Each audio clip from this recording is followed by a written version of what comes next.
El correo matutino llegó a las 8:30, como siempre. La señora Evelyn Alcott fue hallada muerta a las 9. El agente observó, sin mayor interés, que 3 cartas permanecían sin abrir sobre la mesa del recibidor. Sus vecinos confirmaron que esperaba una. Llevaba 15 días sin hablar de otra cosa. No había abierto ni uno solo.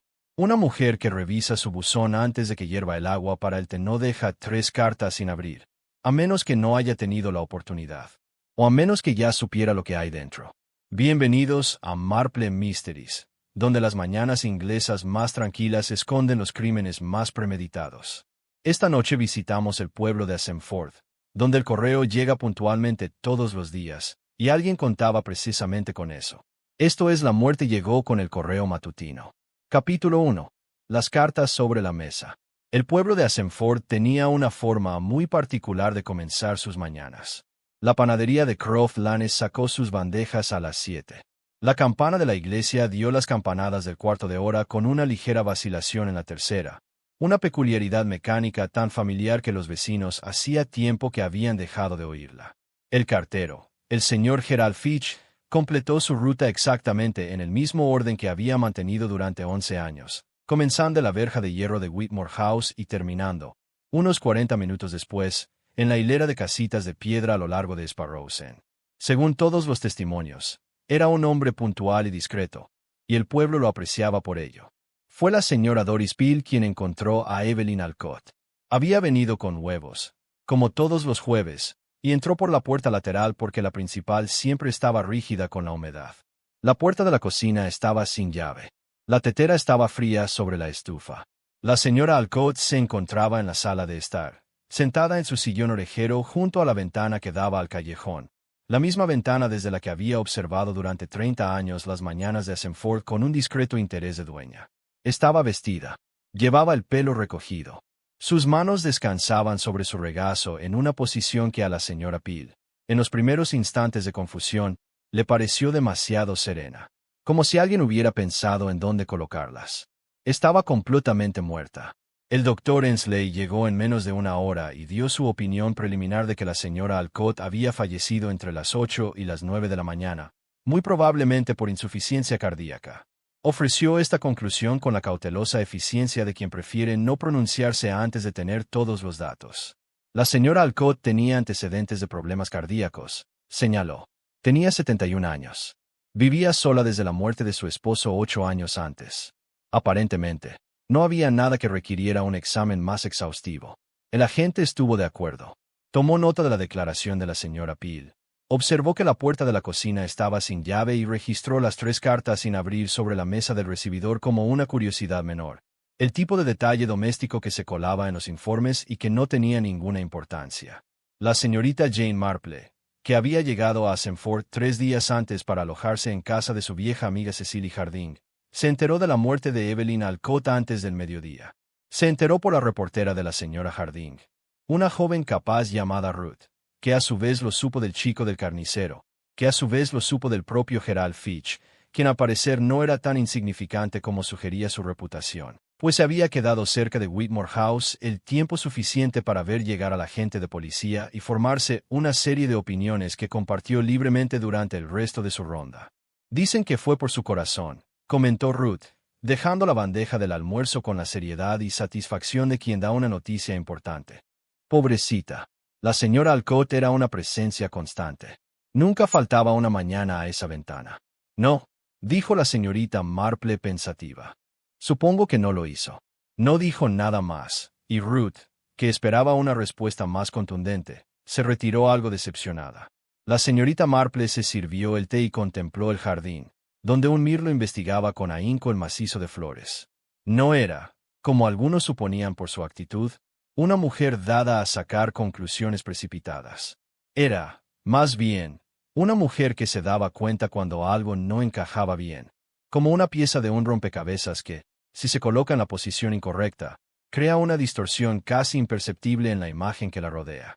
Las 3 cartas sin abrir. Ese era el problema. Apenas conocía a Evelyn Alcott superficialmente. Se habían visto 2 veces, en la mesa de Cecily, y se habían escrito 1 o 2 veces sobre el cultivo de rosas hacía algunos años. Pero se había formado una impresión bastante clara. La señora Alcott era una mujer de costumbres fijas y muy atenta, sobre todo lo que respecta a la correspondencia. Cecilia había mencionado la noche anterior que Evelyn esperaba una carta, algo relacionado con su sobrino Arthur, quien al parecer había escrito para decirle que vendría a Semford de visita, la primera en 4 años, y había prometido una fecha y detalles en su próxima carta. Cecilia comentó que ella lo había mencionado durante la cena del miércoles, y de nuevo el martes en la oficina de correos, a la señora Pearce que atendía detrás del mostrador. Había estado pendiente. El correo había llegado a las 8:30, como siempre. 3 cartas. Sin abrir. La señorita Marple dejó su taza de té con un pequeño y preciso clic. La dificultad con un corazón que se detiene justo cuando llega el correo matutino no radica en que sea imposible. Los corazones se detienen sin motivo alguno, y siempre ha sido así. La dificultad reside en las cartas.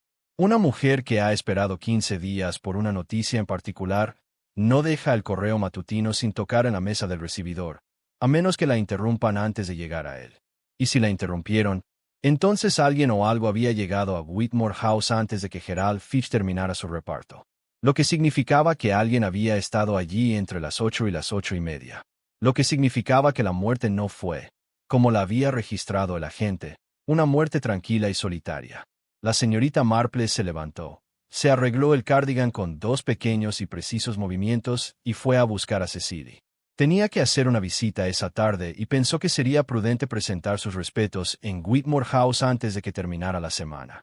No había urgencia. Nunca la ha habido con estas cosas. Pero ella deseaba mucho ver esas cartas. Capítulo 2. Lo que Gerald Fitch recordaba. La mañana siguiente trajo una tenue luz gris y la particular quietud que se instala en un pueblo inglés cuando sus habitantes asimilan algo que no saben bien cómo definir. Semford no era, por naturaleza, un lugar dramático. Prefería que sus problemas fueran manejables. Una disputa sobre la línea de una cerca, un desacuerdo sobre el jurado de la exposición floral, algún que otro asunto desafortunado con un testamento. La muerte, cuando llegaba, se integraba al ritmo de la vida con una cierta compostura aprendida. Pero había algo en las cartas sin abrir que había comenzado a circular silenciosamente. La señorita Marple, por supuesto, no había dicho nada en público. No tenía motivos para hacerlo, y a la vez, muchos para no hacerlo. Pero Cecily Harding, una mujer bondadosa con una discreción lamentablemente frágil, le había comentado a Ruth que la señorita Marple parecía bastante pensativa respecto a todo el asunto. Ruth se lo había mencionado al chico de la carnicería. A media mañana, Gerald Fitch supo que la anciana que se alojaba en Jardín Cottage se había interesado, y para él, que había estado cargando con un peso considerable desde el jueves, esta información fue un gran alivio. Apareció en la puerta de Cecilia a las 10:30. La señorita Marple lo recibió en la pequeña sala de estar, donde tejía una labor que había dejado a un lado sin más. Lo observó atentamente mientras él se sentaba en la silla frente a ella, un hombre de complexión robusta y aspecto curtido, de unos 50 y tantos años, con la postura cuidadosa de quien ha pasado décadas pasando desapercibido en las mañanas ajenas. Sostenía la gorra con ambas manos y movía el ala lentamente, con un movimiento involuntario que sugería una considerable agitación interior. «¿Querías hablar con alguien?», dijo la señorita Marple. No era precisamente una pregunta. Gerald Fitch pareció sorprendido brevemente. Luego asintió. «No sabía a quién acudir», dijo. «El agente lo ha registrado como muerte por causas naturales. Lo cual bien podría ser cierto. No digo lo contrario». Hizo una pausa. «Solo que hay algo que no he mencionado». «Normalmente sí», dijo la señorita Marple con gran dulzura. Según contó, había llegado a Whitmore House a su hora habitual, entre las 8:25 y las 8:30, según sus cálculos. Llevaba 3 cosas para la señora Alcott: una factura de la compañía eléctrica, un catálogo de una empresa de semillas que ella prefería y una carta manuscrita con matasellos de Londres, que había anotado especialmente porque la señora Alcott le había comentado varias veces en las últimas 2 semanas que esperaba algo de Londres. Había entrado por la puerta principal. La puerta lateral, explicó, era la entrada de la señora Peel, y él tenía su propio sistema para el pestillo, que era rígido pero manejable si se levantaba en el ángulo correcto. Había deslizado las cartas por la ranura, y había oído voces. Las agujas de tejer de la señorita Marple, que habían reanudado su suave labor durante su relato, se detuvieron casi imperceptiblemente. Voces, dijo ella.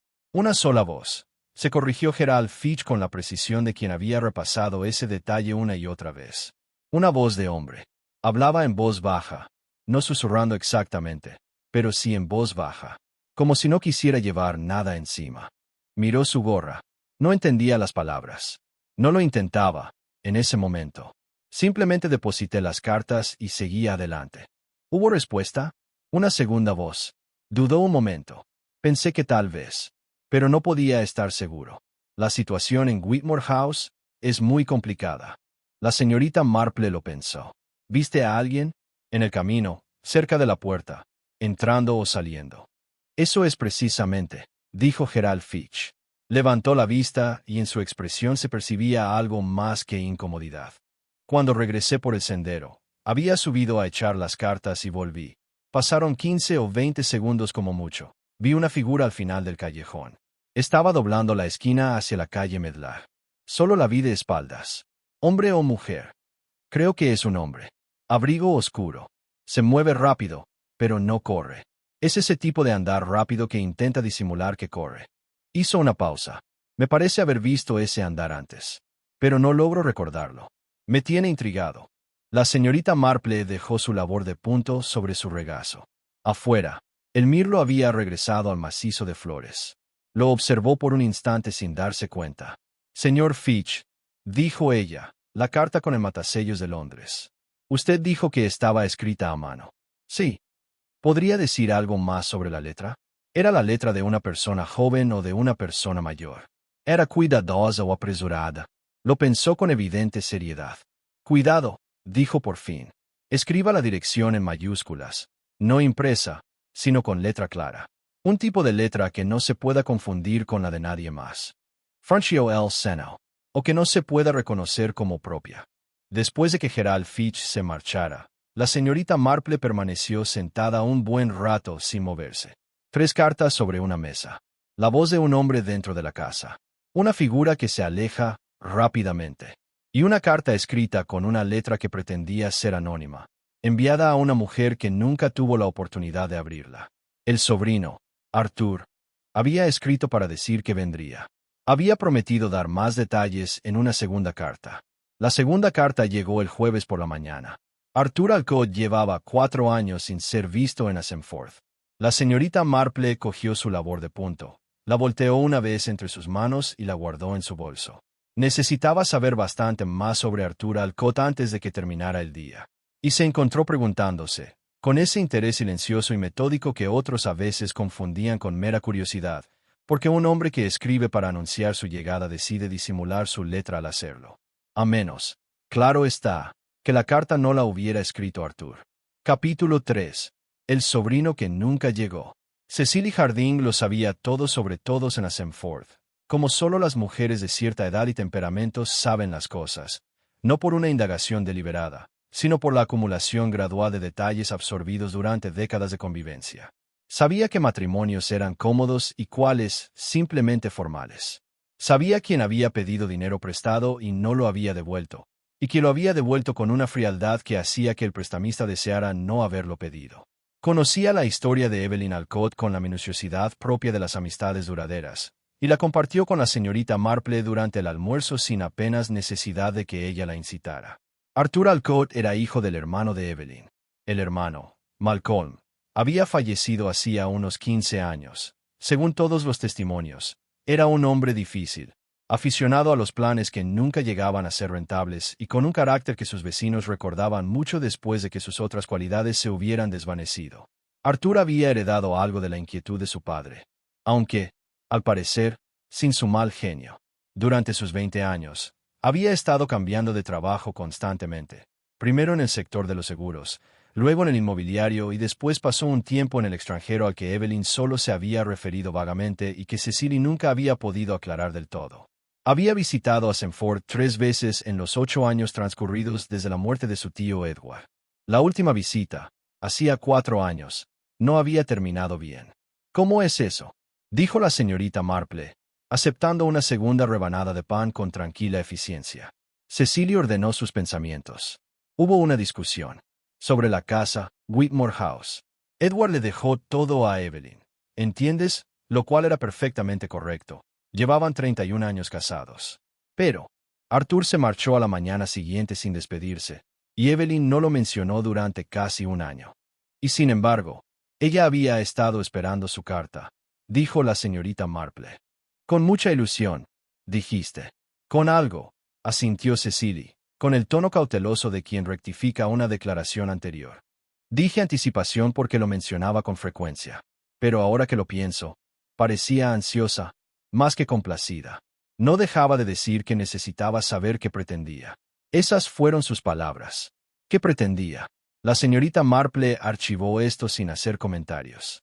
Después de almorzar, se puso el abrigo y caminó hasta la oficina de correos, que ocupaba la planta baja de un edificio estrecho en la calle principal y estaba a cargo de la señora Pearce, una mujer robusta y de ojos vivaces de 60 años que consideraba la gestión de la información local casi una extensión de sus deberes oficiales. Saludó a la señorita Marple con la calidez especial reservada para los visitantes cuya presencia podía dar lugar a un intercambio interesante. «¡Qué lío!», dijo la señora Pearce, antes de que la señorita Marple hiciera algo más que comentar el tiempo. «Pobre Evelyn.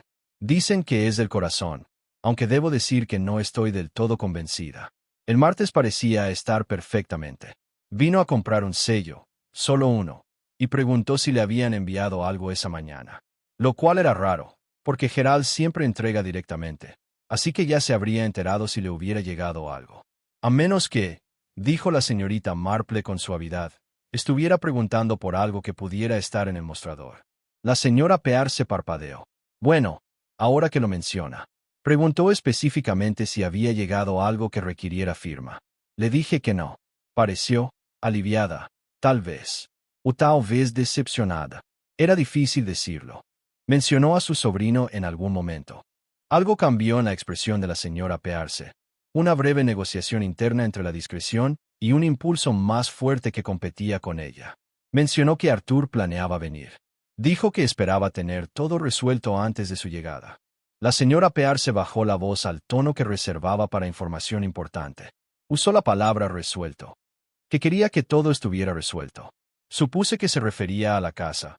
Había habido aquel asunto hace 4 años sobre si la herencia de Edward se había gestionado correctamente. Al parecer, Arthur tenía la idea de que ciertas inversiones no se habían contabilizado con justicia. Siguió esa idea formalmente.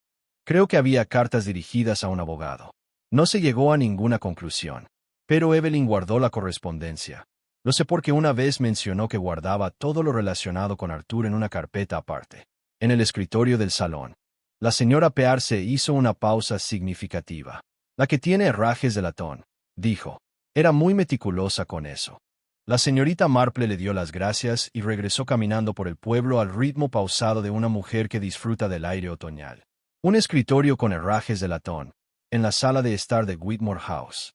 Pensó en dónde quedaría ese escritorio en relación con el sillón orejero junto a la ventana, y si una persona sentada en ese sillón, en la disposición serena y deliberada que a la señora Peel le había parecido demasiado meditada, estaría de frente al escritorio. Pensó en la voz de un hombre que hablaba en voz baja, una figura que se alejaba rápidamente, y pensó en una mujer que había querido que todo estuviera resuelto antes de la llegada de su sobrino, y que había fallecido, en su mejor sillón, la mañana en que finalmente llegó su carta.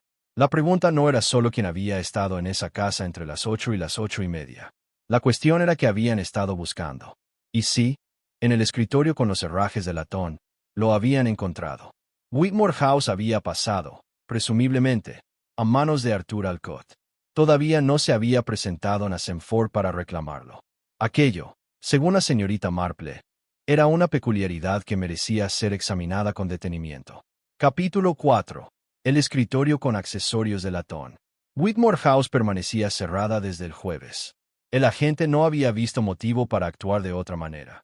Las causas naturales no habían dejado rastro de la escena del crimen, y la breve molestia administrativa de una muerte sin testigos no justificaba, a su juicio, restringir el acceso a una residencia privada. Tomó nota de los familiares más cercanos. Envió un telegrama a la dirección que el abogado de Evelyn Alcott había facilitado para Arthur Alcott, y a partir de ese momento consideró el asunto meramente administrativo. La casa permanecía tras su verja de hierro con la particular quietud de un lugar cuyo ocupante se ha marchado sin previo aviso, con las cortinas corridas y el correo acumulándose sobre la mesa del recibidor. La señorita Marple Vecito, a Margaret Dowell. Margaret Dovell tenía 73 años. Vivía en la casita contigua a Whitmore House y había sido la vecina más cercana de Evelyn Alcott durante 26 años. Además, como la señorita Marple había averiguado a través de Cecily, ella era la que tenía una llave de repuesto, un arreglo práctico que había comenzado años atrás cuando Evelyn se quedó fuera de casa durante un febrero particularmente complicado, y que simplemente había continuado por mutuo acuerdo desde entonces.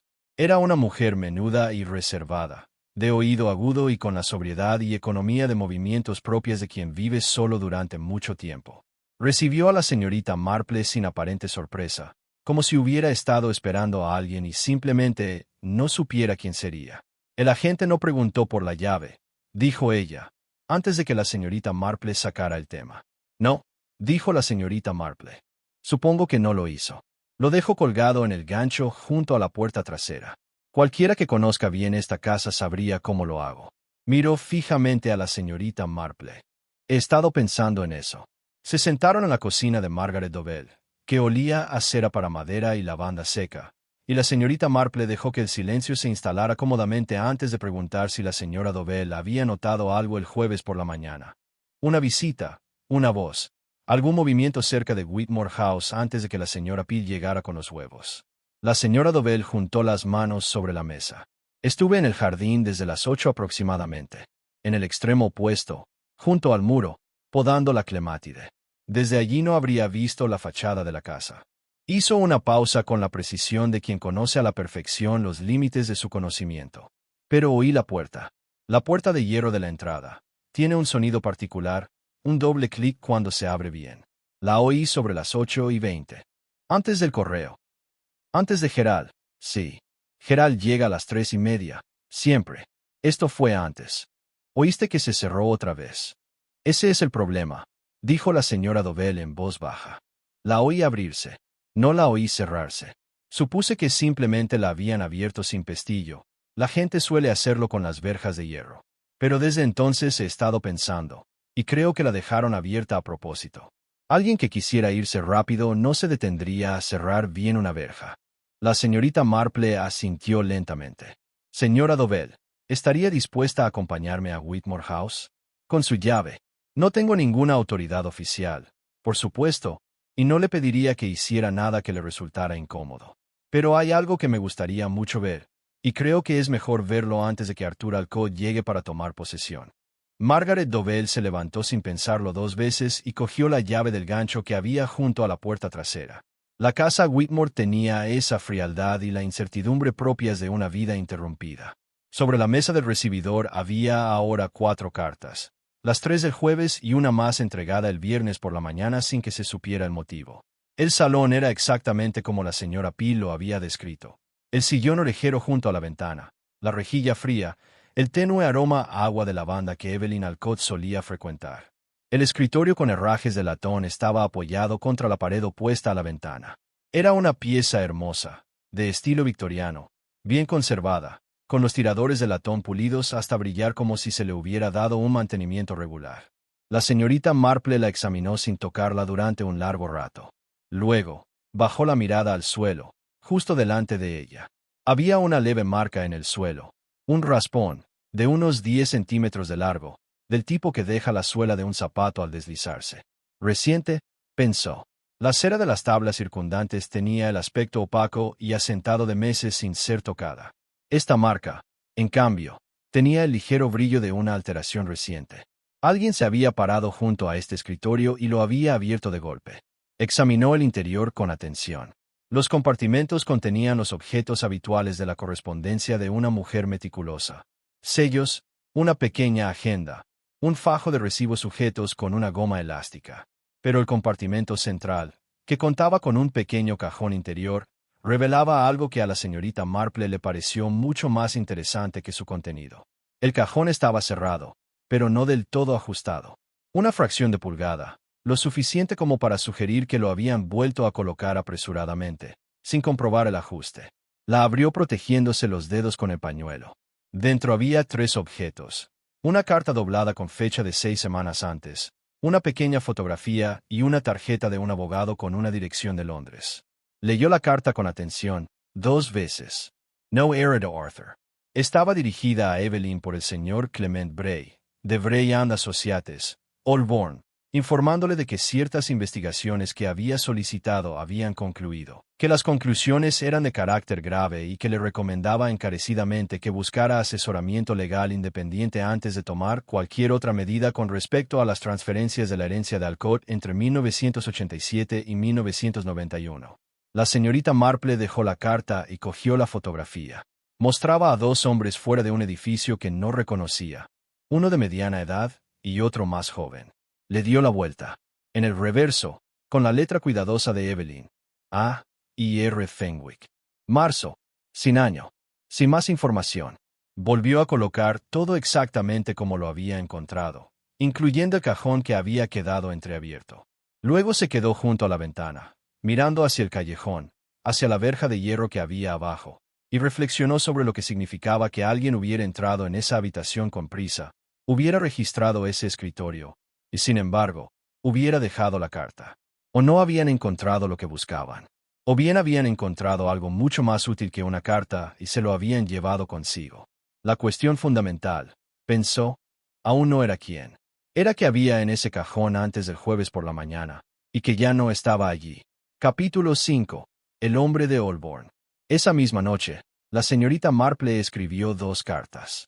La primera carta iba dirigida a su sobrino Raymond. Una comunicación breve y práctica en la que le pedía que hiciera ciertas averiguaciones a través de sus contactos en Londres sobre un bufete de abogados llamado Bray and Associates de Holborn, y específicamente sobre un tal Clement Bray. Se lo pedía con la agradable vaguedad de una tía anciana que hace una petición sencilla, lo cual, según había comprobado a lo largo de los años, resultaba mucho más eficaz que la precisión cuando se deseaba que algo se hiciera rápidamente y sin preguntas innecesarias. La segunda carta iba dirigida al inspector Slack, con quien se había encontrado en ocasiones anteriores y con quien mantenía una cordial relación de respeto mutuo, propia de 2 personas que se habían ayudado mutuamente sin llegar a disfrutar plenamente de la experiencia. En esta carta no formuló ninguna acusación. Simplemente señaló que se encontraba de paso en Assenford, que conocía a la señora Alcott superficialmente y que había un par de detalles sobre la mañana del jueves que creía que podrían interesarle, cuando le fuera conveniente. Selló ambos sobres y se los dio a Ruth, la dueña de Cecily, para que los enviara por correo a primera hora de la mañana. Luego se sentó junto a la ventana con su labor de punto y pensó en la fotografía. A. Fenwick. 2 hombres, uno mayor y otro más joven. Marzo, sin año. El edificio detrás de ellos era de carácter comercial. Ella había notado una puerta giratoria, una placa de latón junto a la entrada demasiado pequeña para leer y lo que parecía ser el borde de un letrero de una calle londinense en el extremo izquierdo del encuadre. El hombre mayor tenía el porte de alguien acostumbrado a oficinas pequeñas y a un lenguaje cuidadoso. El hombre más joven miraba ligeramente hacia otro lado, con el rostro girado unos 20 grados a la izquierda, lo que le daba a la fotografía un aire espontáneo, sugiriendo que la foto se había tomado sin su plena colaboración. Ella no reconocía ninguno de los 2 rostros. Pero Evelyn los conocía lo suficientemente bien como para identificarlos y guardar la fotografía en el mismo cajón que una carta de un abogado sobre irregularidades en la herencia de Alcott. El nombre Fenwick no había aparecido en Assenford. Eso, en sí mismo, era una especie de información. Clement Bray llegó a Assenford el sábado por la tarde. La señorita Marple no lo planeó. Se planeó solo, como suele suceder cuando se han planteado suficientes preguntas discretamente. La señora Pearce, de la oficina de correos, le comentó a Cecily el sábado por la mañana que un caballero había llamado a la posada del pueblo, la Rowandaré, el único establecimiento que ofrecía habitaciones, y había hecho una reserva para las noches del sábado y el domingo. Había dado el nombre de Bray. La señora Pearce había obtenido esta información de Janet Rallins, quien administraba las reservas de la posada y mantenía un acuerdo de intercambio de información con la oficina de correos desde hacía tiempo, aunque ninguna de las partes lo reconocía formalmente. La señorita Marple caminó hasta el pub Rowandaré a las 4 en punto. Encontró al señor Clement Bray en la pequeña sala común, sentado en un sillón junto a la chimenea con una taza de té intacta y un periódico que no estaba leyendo. Tendría unos 60 años. Era un hombre sereno, vestido con un traje gris, con la quietud deliberada de quien había dedicado su vida profesional a resolver los problemas ajenos. Al verla entrar, levantó la vista con la cautelosa mirada de quien no se sorprende del todo al recibir una visita, aunque no sabe con certeza quién era. Una breve pausa. La señora Alcott me contrató para una consulta específica, dijo. No me consideraría su abogado general. Ella tenía un bufete en Brasted para sus asuntos cotidianos. Levantó su taza de té, y luego la volvió a dejar. ¿Puedo preguntarle cómo supo que debía encontrarme aquí, señorita? Marple. Me alojo en casa de Cecily Harding. Sabía que te encontraría aquí porque te esperaban, señor Bray, independientemente de si eras consciente de ello. Hizo una pausa. Has venido porque Evelyn ha muerto y no sabes qué hacer con lo que sabes. El fuego se asentó en la chimenea. Desde el bar, más allá de la puerta cerrada, llegaba el sonido amortiguado de una tarde de sábado en marcha. Clement Bray la observó fijamente durante un largo instante con la expresión de quien revisa rápidamente una serie de suposiciones. Entonces, algo cambió en su postura. No se relajó, precisamente, sino que abandonó una posición que se había vuelto incómoda de mantener. Las investigaciones que encargó la señora Alcott, dijo con cautela, se referían a una serie de transferencias financieras realizadas entre 1987 y 1991. Durante la última etapa de la actividad empresarial de su marido. Edward Alcott tuvo un socio comercial durante esos años, un hombre llamado Robert Fenwick. El hombre mayor de la fotografía, pensó la señorita Marple. No dijo nada. Fenwick falleció en 1993. Sin embargo, su hijo, Adrian Fenwick, ha estado activo en el desarrollo inmobiliario en los condados cercanos a Londres durante la última década. La señora Alcott tenía motivos para creer que ciertos bienes pertenecientes a la herencia de Alcott habían sido transferidos indebidamente a la sociedad Fenwick durante esos años, y que Adrian Fenwick poseía documentación que lo confirmaría. Quería saber si era viable emprender acciones legales. Y lo fue. Potencialmente, sí. Tanto es así que le escribí hace 6 semanas recomendándole encarecidamente que buscara asesoría legal formal. Hizo una pausa. También le comenté, en esa carta, que Adrian Fenwick se había enterado de que se estaban realizando averiguaciones. Le aconsejé que tuviera cuidado. La señorita Marple asimiló esto. Mencionaste 2 nombres en tu carta, A y R. Fenwick. Algo cruzó el rostro de Bray. Una mirada rápida e incómoda. No usé esos nombres en mi carta a la señora Alcott. La habitación era muy silenciosa. No, dijo la señorita Marple en voz baja. No lo hiciste. Había leído la carta 2 veces, con atención. Bray se había referido en todo momento al asunto Fenwick, a la sociedad, al hijo, pero nunca por la inicial de su nombre. La anotación en la fotografía, A. R. Fenwick, había sido añadida por Evelyn. Su propia identificación. Es decir, Evelyn conocía a Adrian Fenwick. Quizás se habían encontrado. Y consideró necesario fotografiarlo sin que él se diera cuenta, y guardar el resultado en un cajón bajo llave junto con una advertencia de un abogado para que tuviera cuidado. La pregunta sobre quién había estado en Whitmore House el jueves por la mañana acababa de adquirir una segunda posible respuesta.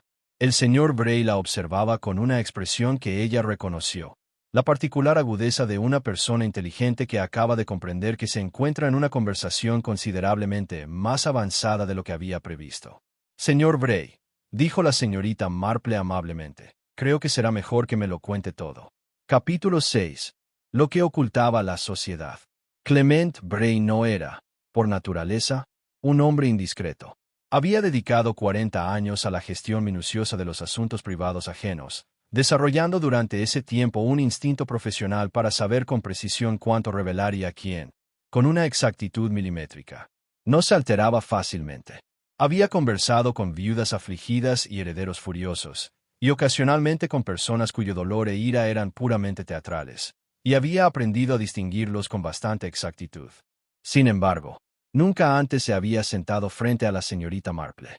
Comenzó exponiendo los hechos, como era su costumbre, y la señorita Marple escuchó sin interrupción, mientras su tejido se movía con un ritmo suave y constante que parecía ayudarla en lugar de distraerla. Edward Alcott y Robert Fenwick se asociaron en 1983 para invertir en bienes raíces. Inicialmente, se trataba de un acuerdo modesto, Dos hombres de edad similar y temperamento complementario que adquirían y administraban propiedades comerciales en los distritos periféricos de Londres. Era el tipo de inversión lenta y discreta que acumula valor sin llamar la atención. Edward aportaba el capital. Fenwick aportaba los contactos y la habilidad para la negociación que Edward, según todos los testimonios, era un hombre directo y algo literal. No poseía de forma natural. Durante 4 años había funcionado razonablemente bien. Luego, en 1987, algo cambió. Bray había encontrado esto en la documentación que Evelyn le había proporcionado, una colección de papeles que ella había guardado, según le contó, sin comprender del todo su significado, conservados por el instinto de una mujer precavida que había visto a su marido cada vez más perturbado a finales de los años 80 y había sacado sus propias conclusiones. Edward Alcott no era un hombre que compartiera fácilmente sus problemas, pero había guardado papeles, y Evelyn los había guardado después de él. Y esos papeles, leídos con atención por un hombre capacitado para interpretarlos, contaban una historia. Entre 1987 y 1991, una serie de transferencias trasladaron activos importantes de la cuenta conjunta de la sociedad a una sociedad holding independiente registrada únicamente a nombre de Fenwick. Las transferencias estaban estructuradas con la suficiente complejidad como para parecer rutinarias a simple vista. Una complejidad que, como señaló Bray con profesionalismo y disgusto, requería la ayuda de alguien con un conocimiento detallado de cómo se organizan estas operaciones para evitar un escrutinio inmediato. ¿Qué tan significativo?, preguntó la señorita Marple. En valores actuales, dijo Bray con cautela, entre 400.000 y 600.000 libras. Dependiendo de cómo se revaloricen ciertas propiedades. Las agujas de la señorita Marple no cesaron. Edward Alcott lo sabía. Creo que lo descubrió gradualmente, entre 1989 y 1991. La sociedad se disolvió formalmente en 1991 por mutuo acuerdo, lo que, dado lo que ahora sospecho que sabía, sugiere que o bien lo persuadieron para que aceptara un acuerdo, o bien lo persuadieron de alguna otra manera para que guardara silencio. Bray apretó los labios brevemente. Robert Fenwick murió en 1993. De un ataque al corazón, perfectamente documentado. 2 años después de la disolución. Conveniente, dijo la señorita Marple con suavidad. Edward Alcott falleció en 2001. Según todos los testimonios, en su última década había sido un hombre más tranquilo y algo abatido. Bray dejó la taza de té. Cuando Evelyn me encargó el trabajo, su principal interés no era recuperar el dinero. Le interesaba comprender qué le había sucedido a su marido. Sentía que algo se había roto en él durante esos años y que nunca le habían permitido saber qué era. La señorita Marple guardó silencio un instante. Afuera, la tarde comenzaba a tornarse grisácea, y la luz que entraba por las ventanas del salón adquiría la suavidad y la uniformidad propias del crepúsculo. Pensó en una mujer sentada en un sillón orejero que había pasado años guardando papeles que no comprendía del todo, por razones que no lograba articular completamente, por lealtad a un marido que jamás se había explicado. Adrian Fenwick, dijo. El hijo de Robert. Cuéntame sobre él. La expresión de Bray se tornó más reservada. Tiene 44 años. Dirige una empresa de desarrollo inmobiliario, legítima y exitosa, con sede en Surrey. Heredó los bienes de su padre, que incluían, aunque quizás no lo supiera al principio, las ganancias de lo que creo que fue un fraude sistemático contra el socio de su padre. Hizo una pausa. O tal vez lo sabía perfectamente. No he podido determinar cuál de las dos opciones es la correcta. Pero se dio cuenta de que Evelyn estaba haciendo averiguaciones. Sí, le advertí sobre esto en mi carta. Tenía motivos para creer que había habido una filtración. Alguien con acceso a las búsquedas de registros públicos que estábamos realizando y que tenía los medios para identificar a quien las había encargado. Su voz se tensó ligeramente. Me culpé por no haber sido más cuidadoso en las etapas iniciales. Si Evelyn hubiera estado en peligro. Señor Bray, dijo la señorita Marple en voz baja. ¿Le dijo Evelyn que Arthur Alcott iba a venir de visita? El cambio en su expresión fue sutil pero inconfundible. Sí, lo mencionó. Estaba indecisa al respecto. Arthur había sido difícil con la herencia, según entendí. Pero también había empezado a preguntarse recientemente si las quejas de Arthur podrían tener más fundamento del que había reconocido hasta entonces. Si la herencia que finalmente recibió ya se había visto mermada por las transferencias de Fenwick. Entonces, Las quejas de Arthur sobre la contabilidad no eran del todo infundadas. Exactamente. La miró fijamente. Le había escrito a Arthur. No para confesarle nada, sino para entablar una conversación. Quería verlo antes de tomar medidas legales formales. Sentía que se lo debía. La señorita Marple colocó su labor de puntos sobre su regazo. La carta con el matasellos de Londres, escrita con una letra cuidadosa y deliberada que no deseaba ser reconocida. La carta de Arthur, o de otra persona, enviada anticipándose a esa conversación. Una mujer que quería que todo estuviera resuelto antes de la llegada de su sobrino. Una oficina que registró los 20 minutos que transcurrieron entre la apertura de la puerta y el momento en que Gerald Fitch envió las cartas de la mañana. Dos hombres con posibles motivos para querer los documentos de Evelyn Alcott antes de que nadie más los viera. Uno de ellos aún no había aparecido en Asenforth. Señor Bray, dijo ella, ¿sabe usted si Arthur Alcott y Adrian Fenwick se han conocido alguna vez? Bray guardó silencio por un momento, lo cual fue respuesta suficiente. Yo también me lo había preguntado, dijo finalmente. De hecho, esperaba que la respuesta fuera no. El fuego se había apagado. Ninguno de los dos se movió para avivarlo. La señorita Marple miró por la ventana gris y pensó en dos hombres, una herencia en disputa y una mujer que había guardado unos papeles durante 20 años por lealtad a un marido que había sido sigilosamente quebrado por un amigo. Y pensó en la llave, que colgaba del gancho en la puerta trasera de Margaret Dovell. Cualquiera que conociera bien la casa. La cuestión ya no era simplemente quién había estado allí, sino quién de ellos sabía exactamente dónde buscar. Capítulo 7. La llega Arthur Alcott. Llegó el domingo por la mañana en un coche verde oscuro que aparcó con una precisión innecesaria frente a Whitmore House, como si la alineación del vehículo con respecto al bordillo requiriera toda su atención. La señorita Marple, que casualmente pasaba por el lado opuesto de la calle con la calma y la determinación de una mujer que da su paseo matutino, lo observó durante los 30 segundos que tardó en cerrar el coche, comprobar que estaba cerrado y quedarse un instante mirando la fachada de la casa con una expresión que le resultó difícil de descifrar a esa distancia. No era exactamente tristeza. Tampoco era satisfacción. Era la expresión de un hombre que se enfrentaba a algo en lo que llevaba pensando mucho tiempo y descubría que la realidad era más compleja que la idea. Arthur Alcott tenía 51 años, quizás 52, de estatura media, con una complexión que en su día había sido atlética y que ahora se había vuelto simplemente robusta. Llevaba un buen abrigo mal, como quien compra calidad sin sacrificar la comodidad, y portaba una bolsa de cuero que no era ni maletín ni maleta de viaje, sino una combinación deliberada de ambas. Tenía el mismo tono de piel que su padre, había dicho Cecily, moreno, con cierta pesadez en la mandíbula. No tenía, por lo que la señorita Marple podía observar desde el otro lado del callejón, el temperamento de su padre. Malcolm Alcott había sido volátil. Este hombre tenía la cualidad contenida y tensa de alguien que había aprendido a guardarse las cosas para sí mismo, lo cual, según su experiencia, resultaba considerablemente más interesante. No se dirigió inmediatamente a la puerta principal. Se quedó un momento más junto a la puerta. Luego se dio la vuelta y se dirigió a la puerta lateral, la entrada de la señora Peel, y la probó. Estaba cerrada con pestillo desde dentro. Regresó a la entrada principal, sacó una llave que ella no le había visto recoger de ningún sitio obvio y entró. Tenía una llave de Whitmore House. Eso era digno de mención. La señorita Marple siguió caminando hasta la esquina, luego giró a paso ligero y pasó justo por delante de la Row Andare, en el momento en que Clement Bray salía por la puerta principal. Sospechaba que él había visto el coche desde su ventana. Su rostro reflejaba la impasibilidad de quien se prepara para un encuentro que había estado ensayando. «Está aquí», dijo Bray. «Sí», dijo la señorita Marple. «Creo que sería conveniente darle una hora antes de que cualquiera de nosotros se acerque.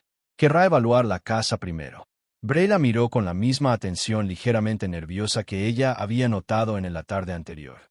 «¿Esperas que vaya directamente a la oficina?» «Supongo que irá directamente a donde crea que están los documentos pertinentes. Que sea la oficina o no, depende de cuánto sepa sobre las costumbres de su tía». Hizo una pausa. Mencionó Evelyn la oficina específicamente en su carta. «Desconozco el contenido de esa carta». «No», reflexionó. «Pero si escribió para iniciar una conversación sobre el asunto Fenwick, podría haber indicado que tenía documentación. Una mujer meticulosa que ha guardado papeles durante 20 años suele mencionar que los ha conservado. En cierto modo, ese es el quid de la cuestión. Dejó a Bray en la acera y regresó a casa de Cecilia a paso pensativo. La hora que había sugerido se extendió a hora y media, porque Cecilia necesitaba ayuda para localizar un recibo específico de las cuentas del Instituto de Mujeres, y la señorita Marple se lo proporcionó con paciente eficiencia, sin perder de vista lo que ocurría afuera. Fue Ruth quien trajo la noticia, con la precisión vertiginosa de quien hubiera estado observando desde la ventana de la cocina con dedicación profesional. «El señor de Whitmore House ha salido», anunció Ruth. «Está parado en el callejón. Parece», buscó la palabra, «preocupado». La señorita Marple se puso el abrigo. Encontró a Arthur Alcott donde Ruth lo había descrito, de pie en el callejón frente a Whitmore House, con su bolso de cuero al hombro y una expresión que había dejado de ser compleja para convertirse en algo más crudo e impulsivo. Él alzó la vista al verla acercarse, con la cautela de quien no está seguro de si una interrupción es bienvenida, pero carece de la compostura necesaria en ese momento para evitarla. «Señor Alcott», dijo amablemente. «Soy Jane Marple. Era amiga de su tía. Lamento mucho su pérdida». Él asintió brevemente, sin llegar a reconocerlo ni a rechazarlo del todo. «¿La conocías bien?» «No tan bien como me hubiera gustado», dijo la señorita Marple con sinceridad. «Era una mujer de gran valía. Creo que tenía muchas ganas de verte». Algo se reflejó en su rostro. «Sí», dijo. Ella había escrito. Una pausa. Debería haber venido antes. Lo dijo con una frialdad que podría haber denotado culpa, o quizás una actuación de culpa, y la señorita Marple aún no tenía suficiente capacidad para distinguir entre ambas. Dejó que el silencio se instalara un instante antes de preguntar, con suave naturalidad, si había encontrado todo en orden en su interior. Sus ojos se posaron directamente en ella, una mirada penetrante y escrutadora que moderó casi de inmediato, transformándola en una expresión más neutral. «La casa está bien», dijo. «Hay un escritorio en la sala de estar. Allí está la correspondencia de mi tía. Tenía ganas de revisarlo. Es un asunto familiar». Hizo una pausa. «Parece que han revuelto el cajón central. Las cosas no están exactamente como ella las habría dejado». La señorita Marple lo miró con la expresión amable e interesada de una mujer que sigue la conversación con tranquilidad. «Qué extraño», dijo. «¿Sabes qué podría faltar?»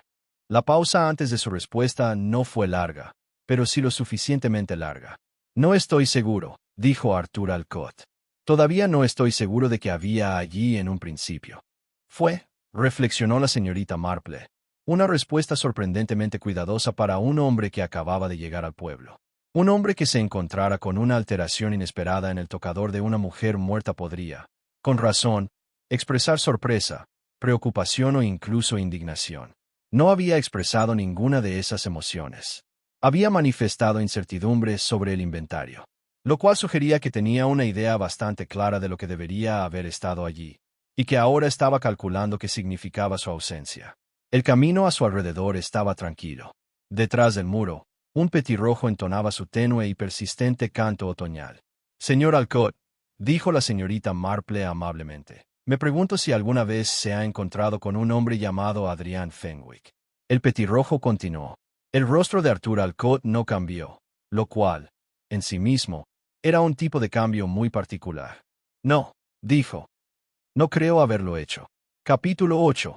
La mentira en el callejón. La señorita Marple regresó a casa de Cecily mientras el canto del petirrojo se desvanecía a sus espaldas y la negación de Arthur Alcott permanecía perfectamente organizada en su mente junto con todo lo demás que había recopilado desde el jueves. Había mentido. Ella estaba completamente segura, con esa certeza particular que no proviene de pruebas dramáticas, sino del peso acumulado de pequeñas observaciones. La leve demora antes de la respuesta. La quietud de su rostro en el instante previo a que se desplegara la quietud. El hecho de que un hombre genuinamente desconocido, al ser preguntado inesperadamente sobre un nombre en un callejón cerca de la casa de su tía fallecida, no produzca una pausa de esa precisión y control. La sorpresa genera un tipo diferente de silencio, más suelto, menos contenido. El silencio de Arthur Alcott había sido el silencio de un hombre que elige. La pregunta era qué ocultaba la mentira. Podría tratarse de un simple conocido, un par de encuentros, un hombre que se reconoce sin mayor importancia. Podría abarcar algo mucho más trascendental. Entre esas dos posibilidades existía un amplio abanico de comportamientos humanos, y la señorita Marple no pretendía reducirlas a una sola prematuramente. Ya había cometido ese error antes, en sus inicios, y había aprendido de él con la profundidad que se adquiere al equivocarse en asuntos importantes. Encontró a Cecily en el jardín, absorta en una evaluación desanimada de las dalias de finales de temporada, y se unió a ella allí durante 10 minutos de amena observación hortícola antes de dirigir la conversación, con la delicadeza que da la larga práctica, hacia la historia de la familia Alcott. El hijo de Malcolm, dijo Cecily con la leve tensión de quien ha elegido cuidadosamente sus palabras. Siempre pensé que, a decir verdad, le tocó una mala decisión. Edward era un buen hombre, pero era primero el marido de Evelyn y después el recuerdo de su hermano, si me entiendes. Malcolm dejó deudas. Nada escandaloso, solo los restos habituales de un hombre que tenía mejores intenciones que las que pudo cumplir. Arthur tuvo que arreglarlo todo a los 23 años, él solo, y luego ver cómo Whitmore House pasaba a manos de Evelyn sin siquiera hablar de si se podría haber previsto alguna solución. ¿Existía alguna expectativa de que la hubiera? Cecily reflexionó. Malcolm siempre hablaba como si Edward fuera a ver a Arthur con buenos ojos. Esas eran sus palabras. Ver a Arthur con buenos ojos. Si Edward realmente se había comprometido a algo, o si Malcolm simplemente lo dio por sentado porque era la suposición más cómoda, no sabría decirte. Pero Arthur lo creía. Hizo una pausa. Vino a ver a Edward una vez, quizás 2 años antes de que muriera. Me enteré por Evelyn. Estaba angustiada por la visita. Al parecer, Arthur había presentado una especie de contabilidad. Cifras que había calculado sugiriendo que la herencia era menor de lo que debería haber sido. Y la respuesta de Edward. Despachó a Arthur.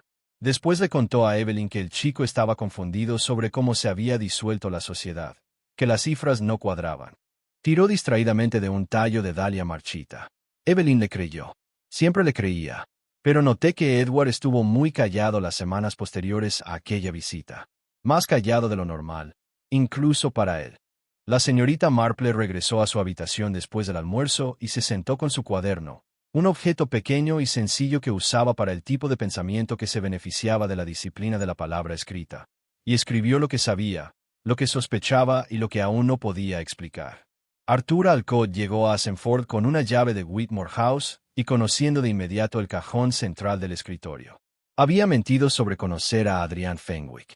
Llegó portando una bolsa de cuero con la determinación de quien espera recoger algo, y salió de la casa con la bolsa al hombro en el mismo ángulo en que llegó, lo que sugería que su peso no había cambiado sustancialmente. O bien los papeles no estaban allí, pues habían sido sustraídos el jueves por la mañana por el visitante desconocido. O bien Arthur los había encontrado y los había ocultado con considerable serenidad bajo la atenta mirada de la señorita Marple, lo cual era posible, pero requería una sangre fría que ella no terminaba de atribuirle. Adrian Fenwick no había aparecido. Su ausencia comenzaba a tener peso. Llamaron a la puerta de Cecily a las 3:30. Ruth abrió una tarjeta, sencilla, color crema, con el nombre Adrian Fenwick impreso en la tipografía sobria de un hombre que se considera demasiado respetable para la ostentación. En el reverso, con letra precisa, entiendo que la señorita Marple ha estado haciendo averiguaciones. Me gustaría conversar con ella cuando le venga bien. Estoy en el Guitehart de Brasted. La señorita Marple lo leyó 2 veces, le dio la vuelta y volvió a leer el nombre de la portada. Él había ido a verla. Eso ya era interesante en sí mismo. Un hombre con algo que ocultar no suele buscar a quien le hace preguntas. Las evita, o si evitarlas se vuelve imposible, las maneja con aparente seguridad. Adrian Fenwick había optado por tomar la iniciativa, lo que sugería o bien una genuina inocencia, una considerable confianza en su propia versión de los hechos, o bien la determinación de comprender con precisión cuánto sabía ella antes de poder preguntarle directamente. Las 3 opciones eran posibles. La tercera era la que mejor se ajustaba a la inteligencia que sugería la acción en sí. Escribió una breve respuesta en el papel con membrete de Cecily y envió a Ruth a la oficina de correos para que la comunicara por teléfono al Guitehart. Se encontraría con el señor Fenwick en el Arrow Andaré de Asenford a las 10 de la mañana siguiente. Especificó el Arrow Andaré con toda intención.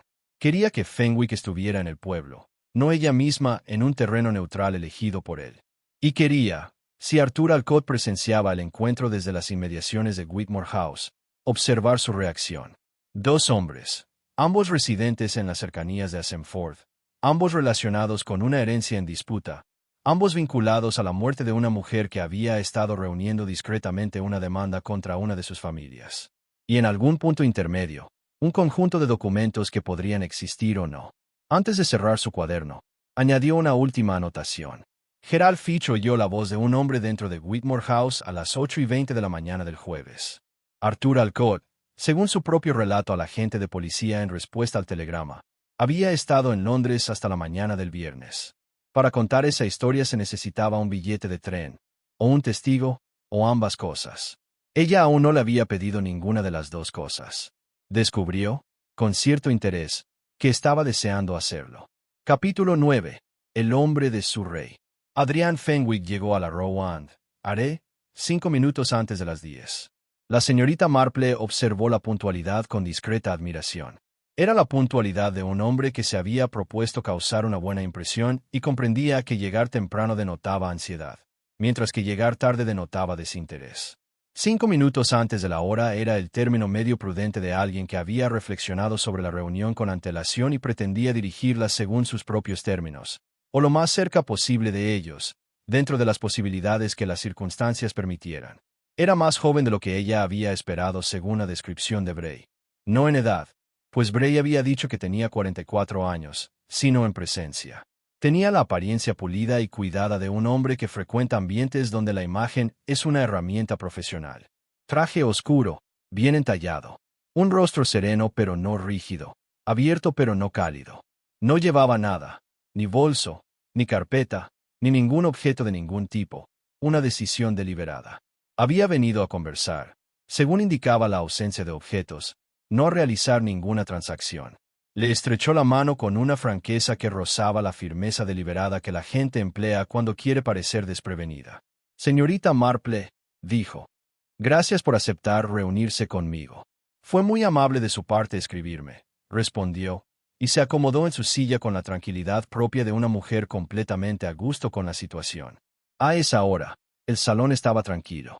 El dueño había ofrecido té sin que se lo pidieran, algo que la señorita Marple agradeció, y sirvió a ambos con la tranquilidad hogareña de una anfitriona, lo que además tenía la ventaja práctica de darle a Fenwick el primer minuto de la reunión para acomodarse sin la presión de su atención directa.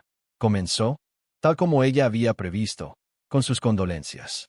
Las expresó con tacto, sin ser demasiado breve ni con la efusividad excesiva que habría parecido ensayada. Dijo que no conocía personalmente a la señora Alcott, pero comprendía que su muerte había sido una pérdida para el pueblo y que esperaba que la familia estuviera saliendo adelante. Su sobrino ha llegado, dijo la señorita Marple amablemente. Arthur, ¿sabías que iba a venir? El más mínimo cambio en la expresión de Fenwick.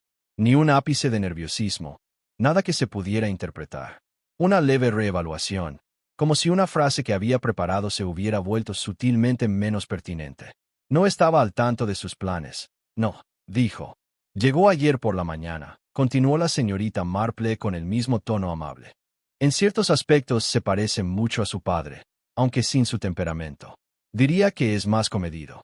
Fenwick aceptó esta observación sin responderla, lo que le indicó que sabía lo suficiente sobre Malcolm Alcott como para comprender la comparación, pero que no estaba dispuesto a confirmar ese conocimiento. Señorita Marple, dijo, inclinándose ligeramente hacia adelante, seré directo con usted, si me lo permite. Entiendo que un abogado llamado Bray ha estado realizando averiguaciones históricas, relacionadas con una sociedad comercial que mi padre tenía con Edward Alcott.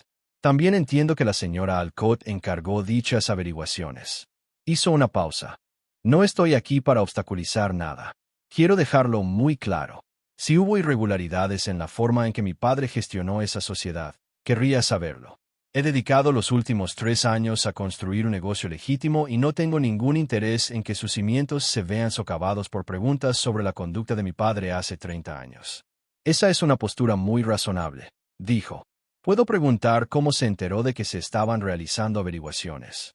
Un colega mencionó que se habían consultado ciertos registros de propiedad de finales de los años 80, registros relacionados con la sociedad Fenwick Alcott. En mi sector, uno aprende a reconocer cuando se examina la documentación histórica vinculada a los activos. Lo dijo sin disculparse. Hice mis propias averiguaciones y descubrí que una empresa llamada Bray and Associates había sido la encargada. No supe quién hasta hace poco.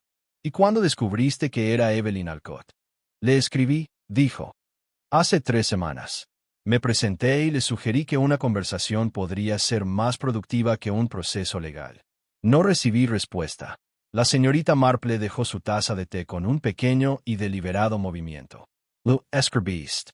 Todavía conservas una copia de esa carta. La pausa fue fugaz, pero presente. Sí, tengo una copia archivada. Pregunto, dijo la señorita Marple con la delicada precisión de quien aclara un detalle menor, porque Evelyn recibió 3 cartas el jueves por la mañana que no abrió. Sabemos que una era de la compañía eléctrica y otra un catálogo de semillas. La tercera tenía un matasellos de Londres y una dirección manuscrita en mayúsculas. Lo miró con esa atención serena y constante que, a esas alturas, varias personas habían encontrado más penetrante de lo que parecía. ¿Su carta estaba escrita a mano? Algo cambió en el rostro de Adrian Fenwick. No era culpa, pensó. Era algo más complejo que la culpa. Algo que contenía, en sus límites, una cualidad que no había previsto y que requería una reevaluación inmediata. Parecía una alarma auténtica. Mi carta, dijo con cuidado, estaba mecanografiada, impresa en papel con membrete de la empresa, enviada desde mi oficina en Surrey. Se inclinó ligeramente hacia adelante. Señorita Marple, le escribí a la señora Alcott para proponerle una conversación. No fui a Ashford. Nunca había estado en Ashford hasta esta mañana. Hizo una pausa. Si había una carta manuscrita con matasellos de Londres sobre esa mesa, no era mía. El fuego en la chimenea emitía sus leves sonidos. En algún lugar por encima de ellos, la posada llevaba a cabo su actividad matutina habitual. La señorita Marple observó el rostro de Adrian Fenwick durante un largo y silencioso instante. Por costumbre, siempre había estado atenta a los matices de una mentira bien construida, la ligera exageración de detalles, la cuidadosa construcción de una coartada entretejida en una conversación cotidiana. Había escuchado muchas de ambas a lo largo de su vida. Lo que escuchó ahora era diferente. Lo que escuchó ahora fue a un hombre que recalculaba sus cálculos, que estaba genuinamente alarmado, y debajo de la alarma, algo que podría haber sido la ansiedad específica de una persona que acababa de comprender que una situación que creía estar manejando se había vuelto mucho más grave de lo que suponía. Si la carta manuscrita no hubiera procedido de Fenwick, ni de Arthur, y la carta de Arthur, según su propio relato, era la segunda comunicación prometida sobre los preparativos de la visita, poco probable que estuviera deliberadamente disfrazada. Luego apareció un tercer partido. Alguien más que había estado al tanto de las investigaciones de Fenwick. Alguien más que le había escrito a Evelyn Alcott con una letra que pretendía ser anónima, en los días previos a su muerte. La señorita Marple miró por la ventana, por el camino que había más allá, por la verja de hierro de Whitmore House, apenas visible a media distancia. 3 cartas sobre una mesa. Una mujer que nunca las abrió. Estaba tan absorta en quienes habían acudido a Whitmore House esa mañana que no había prestado suficiente atención a una pregunta anterior. ¿Qué contenía esa tercera carta? ¿Y acaso Evelyn Alcott ya lo sabía, contrariamente a lo que sugerían los sobres sin abrir? Capítulo 10. La carta que ella ya conocía. La señorita Marple regresó de la Row Andaré por el camino más largo. Esto no era ineficiencia. Era ese tipo de pensamiento particular que requiere movimiento. El lento y continuo giro de un problema que acaba de transformarse en algo diferente. Caminó por la calle Medlar, pasó la oficina de correos y bajó por el estrecho pasaje junto a la iglesia que daba a la parte antigua del pueblo, donde las casas estaban más juntas y los jardines eran más pequeños y menos cuidados. Caminaba sin parecer pensar, que era la forma en que mejor pensaba. Un tercero, alguien que supiera de las averiguaciones de Fenwick, que conociera la correspondencia de Evelyn con Bray, que le hubiera escrito con letra anónima y hubiera elegido el momento de la carta con sumo cuidado. No Fenwick, que había redactado su solicitud en papel con membrete de la empresa con la seguridad de quien deja constancia escrita de sus acciones. No Arthur, cuya carta trataba sobre asuntos prácticos y cuyos motivos para la visita eran completamente ajenos al asunto de Fenwick, o al menos así quería que pareciera. Otra persona, alguien que tuvo acceso a información que, por derecho, debería haber permanecido confinada entre Evelyn, Bray y los propios archivos. Se detuvo en la puerta de la iglesia y se quedó un momento mirando el tejo del cementerio, que era muy viejo, muy oscuro y completamente indiferente a lo que sucedía. Bray había mencionado una filtración. Alguien con acceso a los registros públicos que tenía los medios para identificar a la parte que encargó el proyecto. Lo había dicho con la brevedad incómoda de quien reconoce un error profesional. Y ella lo había anotado y lo había dejado pasar porque en ese momento había cuestiones más urgentes. Ahora volvía a ello con la atención minuciosa que merecía. ¿Quién, aparte del bufete de Bray, conocía el alcance total de la investigación que Evelyn estaba llevando a cabo? Obtuvo su respuesta a la hora del almuerzo, aunque provino de una fuente inesperada. Ruth, mientras recogía los platos del almuerzo, mencionó con la minuciosidad casual de quien considera relevante toda información local para el invitado de su empleador, que habían visto a una joven en Whitmore House esa mañana. No en la puerta principal, sino en la puerta lateral, la que usaba la señora Peel, que daba al estrecho pasaje entre las casas en lugar de al callejón.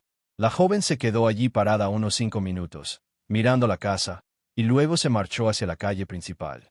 Ruth lo supo por el lechero, cuyo reparto pasaba por el pasaje a las 9:30, y que la describió como morena, bien vestida, de unos 30 años, con aspecto de alguien que había venido con un propósito y luego se había arrepentido.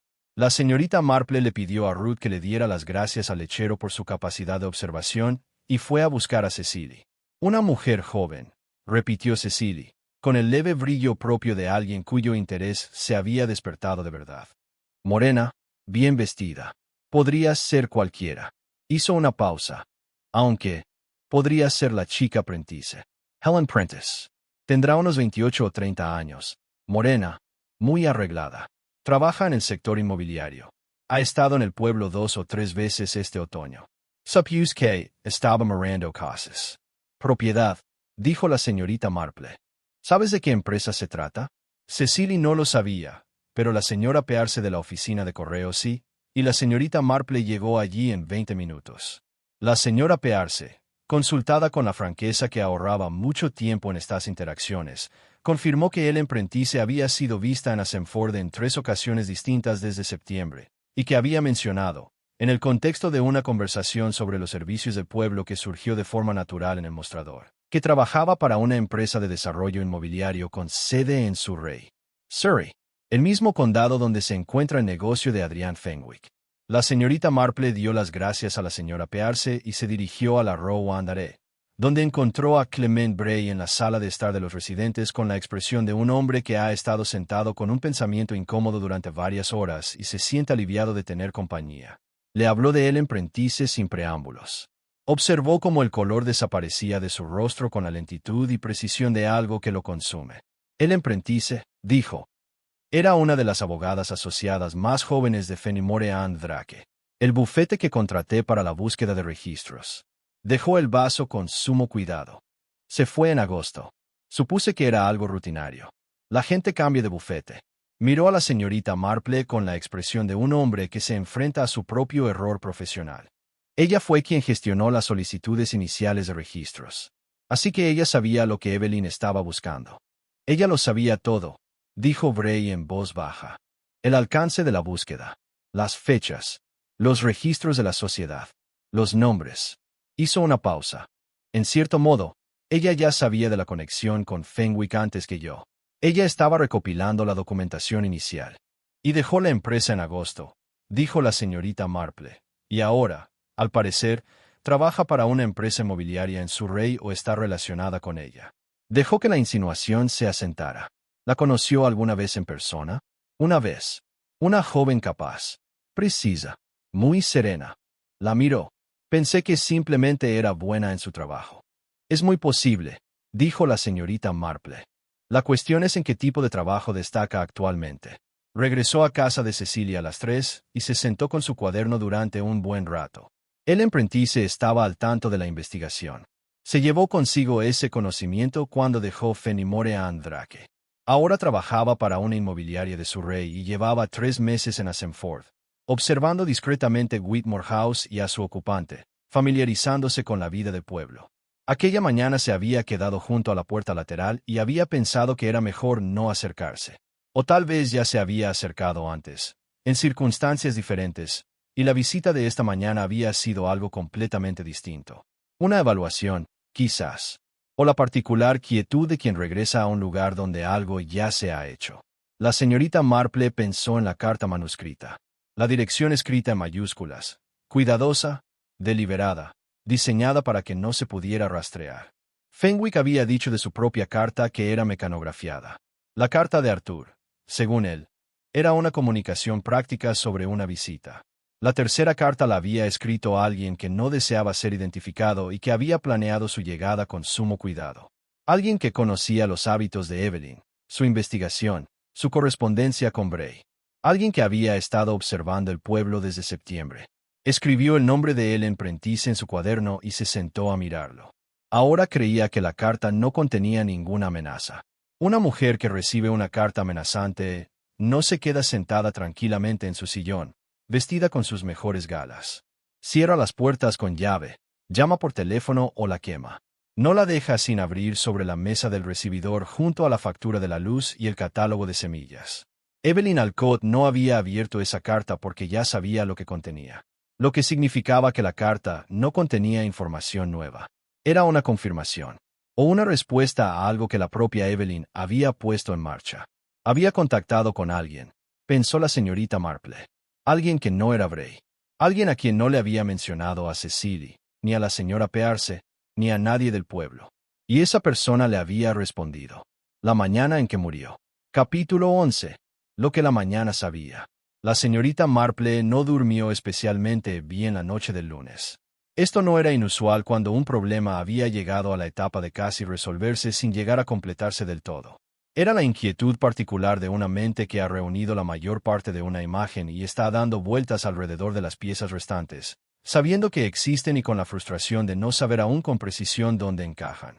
Estaba tumbada en la habitación de invitados de Cecily y escuchaba la campana de la iglesia marcando las horas con su familiar vacilación en la tercera campanada, y pensó en Evelyn Alcott sentada serena en su sillón orejero, con las manos en el regazo, vestida y arreglada, lista para una mañana que no había transcurrido como ella había planeado. Lista. Esa era la palabra que la había estado inquietando desde el jueves, latente bajo la superficie de todo lo demás como una corriente en aguas tranquilas. Evelyn había estado lista. No la habían tomado por sorpresa, ni la habían pillado desprevenida en medio de sus quehaceres matutinos. Estaba vestida, cómoda y esperando, en la silla que daba a la ventana y al escritorio, como si hubiera previsto visitas y hubiera elegido recibirlas de una manera especial. A las 4 de la mañana, la señorita Marple ya tenía la forma de la mujer.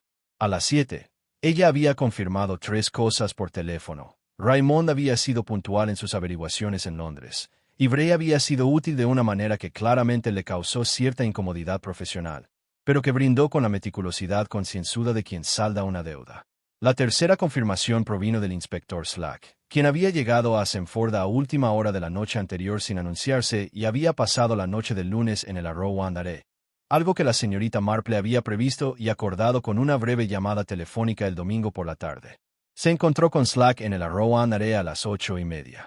Él recibió su resumen con la expresión particular que le reservaba, una mezcla de atención reticente y exasperación contenida que, con los años, había adquirido una fina pero genuina capa de respeto. Necesitará que revisen el certificado de defunción, dijo.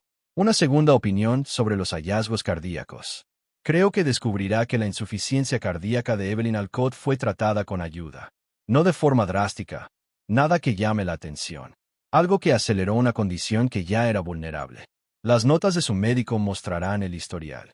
Slack lo escribió sin hacer ningún comentario, lo cual era su manera de indicar que lo consideraba serio.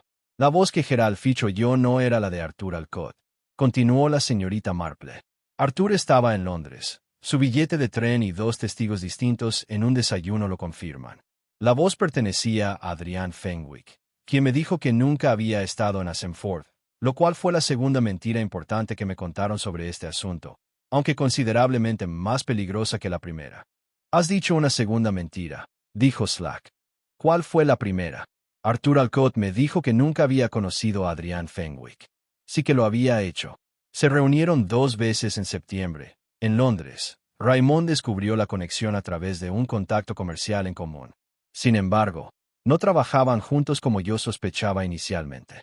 Las reuniones fueron tensas. Arthur se había acercado a Fenwick por su cuenta, tras haber formulado sus propias sospechas sobre la discrepancia en la herencia, y Fenwick lo había rechazado.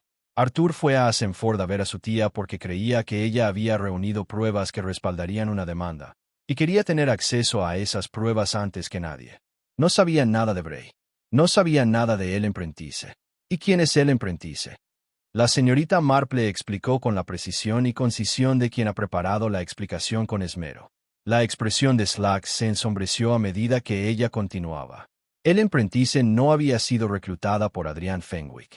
Ella misma se había involucrado, como abogada asociada junior en Fenimore and Drake, con acceso a la búsqueda de los registros de Alcott, reconoció el valor de la información que manejaba y se puso en contacto con Fenwick en agosto, ofreciéndole, a cambio de un puesto en su empresa, su silencio sobre la investigación y su información sobre su progreso. Fenwick aceptó. Era, como señaló la señorita Marple, el tipo de acuerdo que convenía a ambas partes hasta que dejó de convenirles.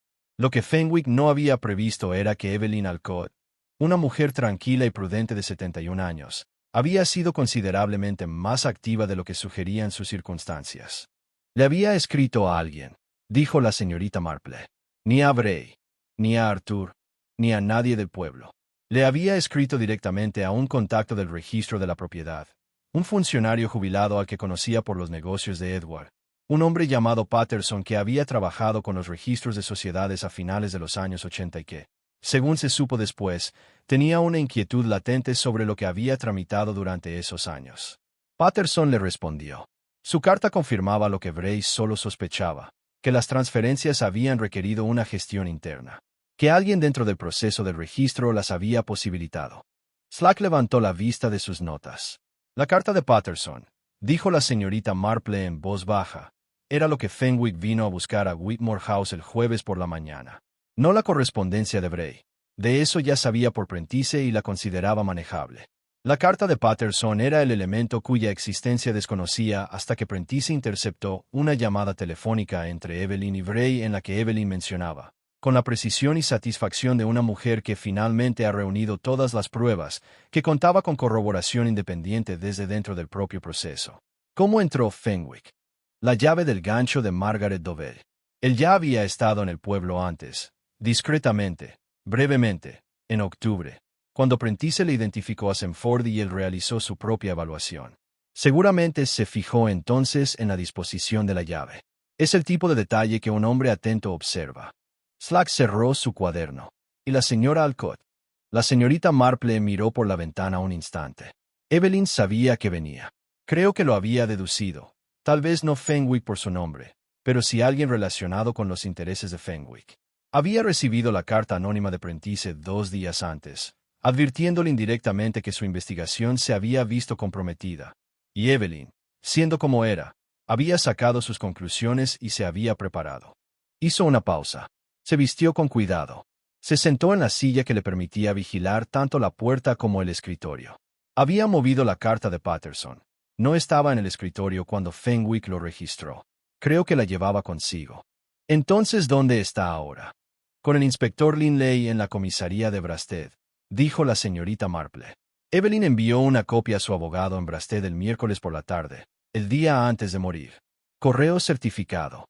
Llegó el viernes por la mañana, mientras el pueblo aún asimilaba la noticia de su muerte, y su abogado, siendo un hombre precavido, la guardó sin abrir a la espera de instrucciones. Juntó las manos sobre su regazo. También había tomado algo para sobrellevar el encuentro, su medicación para el corazón, en una dosis mayor a la prescrita, para contrarrestar el estrés de lo que esperaba. No fue suficiente. El impacto del enfrentamiento físico, la presencia de Fenwick en la habitación, la discusión, su corazón falló de verdad, pero las circunstancias que él creó contribuyeron a ello. Lo cual, coincidió el inspector Slack, no era lo mismo que las causas naturales. Encontraron a Adrian Fenwick en el Guitehart de Brasted, preparándose para marcharse. Recibió la llegada de Slack con la serenidad propia de un hombre que esperaba algo así y que ha decidido que la compostura es su mejor arma.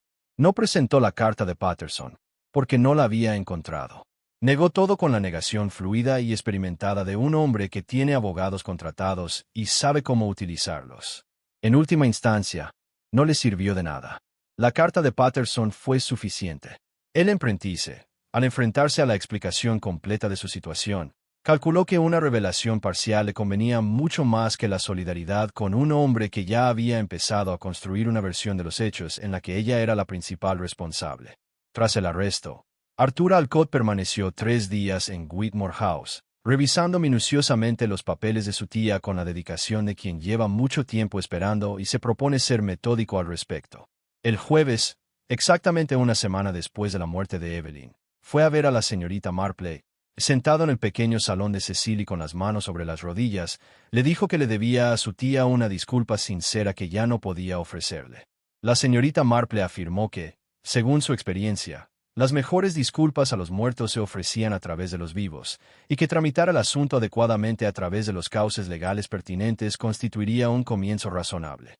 Él asintió y pareció encontrar esto, si no reconfortante, al menos viable. Tras su partida, la señorita Marple se sentó un rato a tejer en la tranquilidad del salón de Cecily. La tarde era pálida y silenciosa. El mirlo había regresado al macizo de flores con su habitual seguridad, y ella lo observó durante varios minutos sin pensar en nada en particular. Evelyn Alcott había guardado documentos durante 20 años por lealtad a un marido demasiado orgulloso o demasiado abatido para explicarse. Había reunido su caso con la paciencia y la meticulosidad de una mujer que entendía que el trabajo minucioso requiere tiempo, y había presentado sus pruebas un miércoles por la tarde, sabiendo que el jueves por la mañana podría exigirle un valor que no estaba segura de poder soportar. No lo había logrado del todo, pero la carta había llegado. El caso se había mantenido. La señorita Marple cogió su labor de punto, la giró entre sus manos y pensó que existían epitafios peores para una mujer cuidadosa que ese. Afuera, la campana de la iglesia dio las quincena con su habitual vacilación en el tercer toque. Asenford continuó, como siempre lo había hecho, de la manera tranquila y particular de los lugares que han asimilado una verdad más sobre sí mismos y han optado, en general, por seguir adelante.